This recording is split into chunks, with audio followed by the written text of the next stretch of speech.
Pro-life Catholics growing concerned about Pope Francis' environmental stance. This is Skywatch TV News for May 7th of 2015. I'm Derek Gilbert.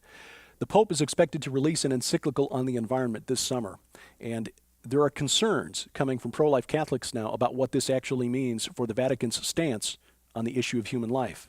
An encyclical is the most advanced type of papal teaching. It is released to all churches, every diocese around the planet, and it's expected that Pope Francis will call for a limit on greenhouse gases. He is on record as saying he believes humans are mainly responsible for climate change. A widely read Catholic website this week posted a response. The author of the piece writes this: "The road the church is heading down is precisely this, to quietly approve population control while talking about something else." The author of the piece, Riccardo Cascioli, is a former member of Vatican Radio and the author of a 2-volume work about 10 years ago called Lies of the Environmentalists. He's been mainly concerned about secular environmentalism, but is concerned now that this agenda has infiltrated the Vatican at the highest level.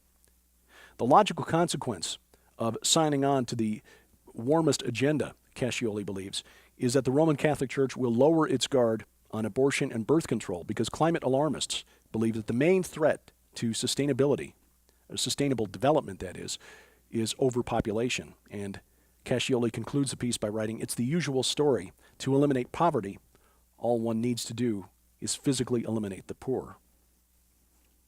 Global geopolitics: Iran has released that cargo ship it seized last week.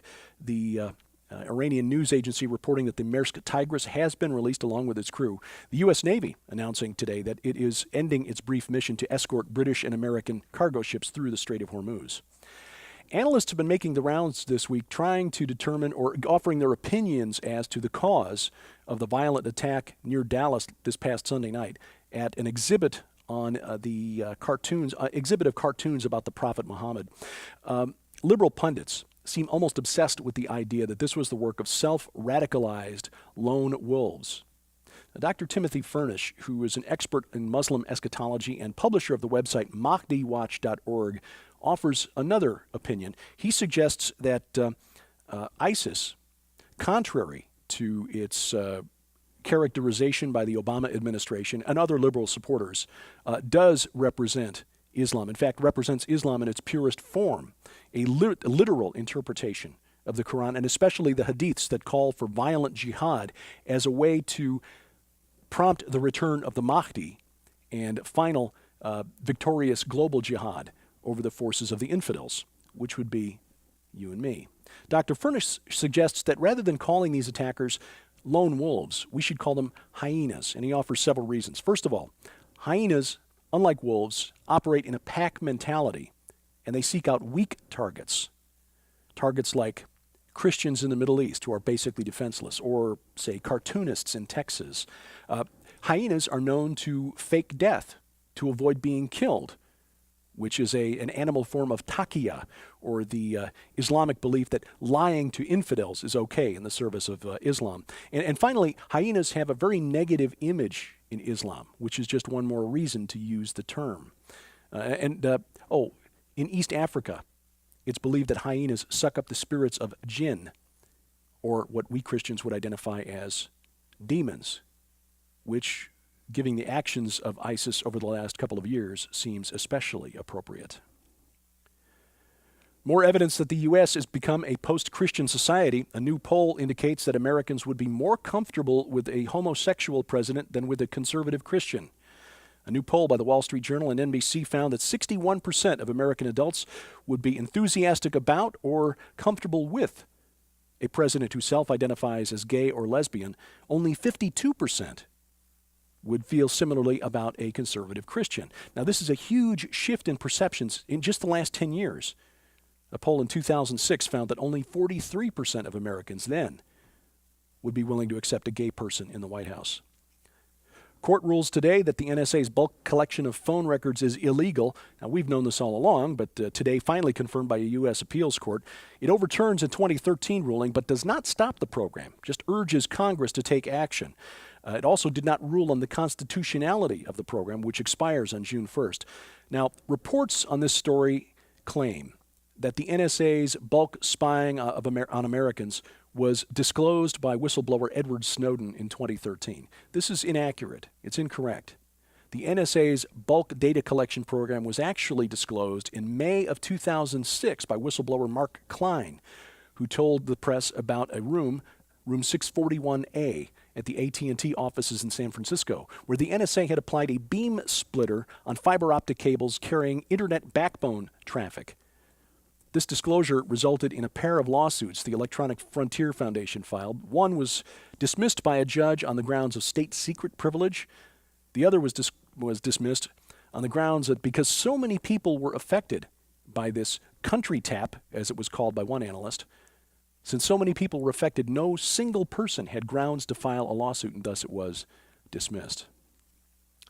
What is going on in global bond markets? Bond prices rallied in a big way this morning after a huge sell-off overnight. Apparently that triggered some sort of stop-loss program on the part of large Western banks. This type of rout in bonds apparently indicates that the global bankers have lost control of what's happening with the economies, but somebody still was prompted to step in, buy up a lot of bonds in order to save the world.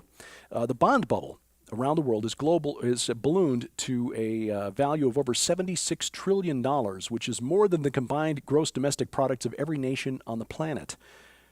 A quarter of government bonds issued in Europe are now offering a negative rate of return. In other words, borrowers are actually being paid by banks, in effect, to borrow money. Now, the bond market, you have to understand, is a market for debt. Somebody needs to raise money, like a government entity, and they issue bonds. Investors buy those bonds with the promise that they will be paid a certain rate of interest as the bonds mature. Economists have convinced the rest of us to treat these debt bonds as assets. The problem is that when a certain entity, the entity that issued the bonds, say, for example, the Chicago Board of Education, cannot or will not repay, that asset is nothing more than a worthless piece of paper. So who or what has the power to prop up this mountain of debt? And why would they do it? Why would they drive interest rates down to the point that borrowers are being paid to borrow money? It's a complex web. And I only have an undergraduate degree in economics, but as near as I can decipher this, it appears the only group with the means, motive, and power to prop up the bond market are the big Western banks. Why would they do it? Because if the system collapses, those of us who are on the hook, debt slaves, if you will, enjoy a sort of debt jubilee. It certainly won't be an enjoyable correction. The economic implications of a collapse of this magnitude are very difficult to predict, but apparently the banks feel it's worthwhile losing money on some of the bonds that they issue in order to keep the system afloat and to keep you and me on the hook as debt slaves. Is it any wonder that our credit scores actually improve when we use credit cards and don't pay them off at the end of every month? Scientists aligned with a new political party in the United States have condemned calls for a moratorium on genetic engineering on human embryos. The Transhumanist Party was founded this year by journalist Zoltan Istvan, author of The Transhumanist Wager. He's also their candidate for president in the 2016 election. Dr. Jose Cordero, who is the Transhumanist Party's technology advisor, says the genetic manipulation of human embryos should continue within ethical boundaries. And if the USA does not do it, other countries will do it. Now, many in the transhumanist movement are genuinely nice people. In fact, I've interviewed Zoltan Istvan a couple of times and found him to be a very pleasant man, intelligent, and genuinely concerned, in my view, with human suffering, wanting to alleviate human suffering, human pain, make a better life for those, especially those have-nots who are at the bottom of the socioeconomic ladder. Many, but not all in the movement, are atheists and convinced that their only path to eternal life is through technology. But transhumanists have a very optimistic view of where this technology can and will lead. We Christians, I think, have a more realistic view. There is none righteous, no, not one. Or as the prophet Jeremiah wrote, the heart is deceitful above all things and desperately sick. Who can understand it? We've seen what advanced technology can do. Over the last 100 years, it seems that the only thing that humans have gotten better and better at is killing more and more of our fellow men and women. So Dr. Cordero is more right than he knows. If we don't do it here in the U.S., it will be done elsewhere around the world. It was in China, in fact, that we reported last week, where the first genetic modification of human embryos to the human germline took place.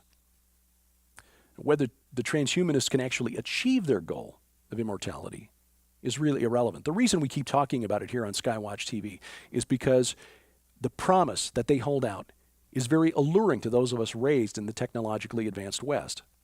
I love technology. I have more internet-connected devices at home than should be allowed by law.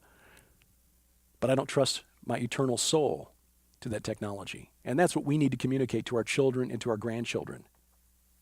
Sadly, many of them have rejected the faith, as we reported just the other day. Christians are leaving the faith, especially in the technologically advanced West. It's much easier to trust in technology that they can hold in their hand. The near miraculous technological advances they see reported day after day by the major media. Easier to trust in that than in the words of a dusty book from a carpenter in a forgotten corner of the Roman Empire 2,000 years ago. Words in a book that most of their parents have never read. Our goal as Christian parents, grandparents, aunts and uncles should be to communicate to the next generation and the generation after that we are all immortal. The only question is where we will spend the rest of eternity. Today is the National Day of Prayer. The honorary chairman, Dr. Jack Graham, has published a book on spiritual warfare called Unseen, and we would like to offer that to you in exchange for your gift of any size to Skywatch TV. We appreciate your support. This is our way of thanking you. Again, for a gift of any size, a hardback copy, special edition of the book Unseen by Dr. Jack Graham will be sent to you absolutely free of charge. Check the website skywatchtv.com for how you can contribute to our ministry here. If you missed our program Tuesday night on the Christian Television Network, Part 4 of our special 5-part series On the Path of the Immortals, that is now archived at the website skywatchtv.com, our official YouTube channel, and of course, your programs are always available on demand at Roku. If you have a Roku account, you can add our channel to it. Instructions are available at the website skywatchtv.com/Roku.